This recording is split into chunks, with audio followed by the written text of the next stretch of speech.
নমস্কাৰ, আপোনালোকে চাই আছে দ্য ফ্ৰাইড ৱৰ্ল্ড।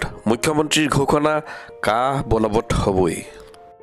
নাগৰিকত্ব সংশোধনী আইন চমুকৈ কাক লৈ বিতৰ্ক চলি থকাৰ মাজতে আজি মুখ্যমন্ত্ৰী হিমন্ত বিশ্ব শৰ্মাই স্পষ্টভাৱে মন্তব্য কৰিছে যে মাতৃভূমিত হিন্দুসকল নাগৰিক হোৱাৰ বৈধ অধিকাৰ আছে। কা সন্দৰ্ভত বিজেপিৰ স্থিতি একেই থকা বুলি উল্লেখ কৰি আন কেতবোৰ গুৰুত্বপূৰ্ণ দিশৰ ওপৰত দল তথা চৰকাৰৰ স্থিতি স্পষ্ট কৰি দিয়ে।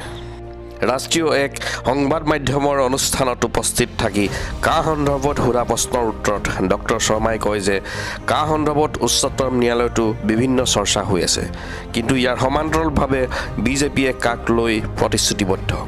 হিন্দুসকল নিজৰ মাতৃভূমিলৈ উভতি অহাৰ পূৰ্ণ অধিকাৰ আছে তথা তেওঁলোক মাতৃভূমিৰ নাগৰিক হ'ব পাৰে।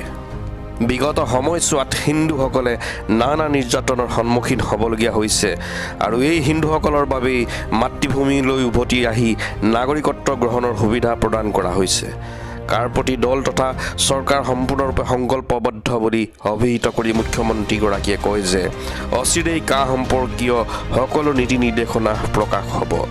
পূৰ্বতেও কা সন্দৰ্ভত বহুখিনি কাম আগবঢ়োৱা হৈছিল যদিও প্ৰতিবাদী তথা পৰৱৰ্তী সময়ত কোভিড পৰিৱেশৰ বাবে কা সময়মতে বলৱৎ কৰাৰ ক্ষেত্ৰত কিছু বিলম্ব ঘটিছে। এই আইন বলৱৎ কৰাৰ বাবে সকলো প্ৰক্ৰিয়া অব্যাহত আছে আৰু বিজেপি সদায় এই ক্ষেত্ৰত সংকল্পবদ্ধ হৈ থাকিব। সংসদতো এই সম্পৰ্কীয় আইন ইতিমধ্যে গৃহীত হৈছে আৰু বৰ্তমান সময়ৰ অপেক্ষাৰ বাদে কা বলৱৎ কৰাৰ ক্ষেত্ৰত আন কোনো বাধা নাই। সেয়া আছিলেই কাৰ সকলো নীতি নিয়ম স্পষ্ট হৈ পৰিব বুলিও কয়।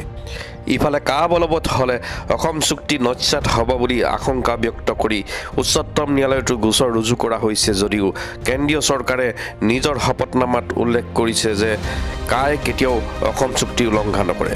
কেন্দ্ৰৰ এনে স্থিতি আৰু মুখ্যমন্ত্ৰী হিমন্ত বিশ্ব শৰ্মাই কৰা মন্তব্যৰ পৰা স্পষ্ট হৈ পৰিছে যে যিকোনো মুহূৰ্ততে কা বলৱৎ হ'ব আৰু অসম ইয়াৰ পৰা হাৰি নাযাব।